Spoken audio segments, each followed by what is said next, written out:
என்னதான் 1000 இலை இருந்தாலும் நம்ம சாப்பாட்டோடு சேர்த்து சாப்பிட்ற ஒரு இலைன்னா அது கருவேப்பிலை மட்டும்தான். கருவேப்பிலை குழம்புல நல்ல மணமாக இருக்கிறது மட்டும் இல்லாமல் நல்ல மருத்துவ குணமாகவும் இருக்குது. இது கருவேப்பிலையில் கால்சியம், இரும்பு மற்றும் விட்டமின்கள்லாம் நிறைய இருக்குது. கருவேப்பிலையை தொடர்ந்து நம்ம உணவில் பயன்படுத்திட்டு வர்றதுனால முடி கொட்டுதலை குறைக்குதாம், நினைவாற்றலை பெருக்குதாம், அதோட மனம் மூளையை சுறுசுறுப்பாக்குதாம்.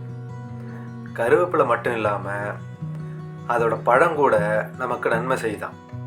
அது என்னன்னா உடம்புல உள்ள நச்சுக்களை எதிர்க்குதாம், சிறுநீரகம் மற்றும் கல்லீரலை மேம்படுத்துதாம். கருவேப்பிலை கிராமப்புறங்களில் 2 வகையாக பிரிக்கிறாங்க. ஒன்று சிகப்பு கருவேப்பிலை, இன்னொன்று பச்சை கருவேப்பிலை. இந்த சிவப்பு கருவேப்பிலை பச்சை கருவேப்பிலையை விட அதிக மணமாகவும் வாசனையாகவும் சுவையாகவும் இருக்கிறதா சொல்கிறாங்க. உங்கள் வீட்டில் எந்த கருவேப்பிலை இருக்குங்கிறத கமெண்ட் பண்ணுங்கள். தேங்க்யூ.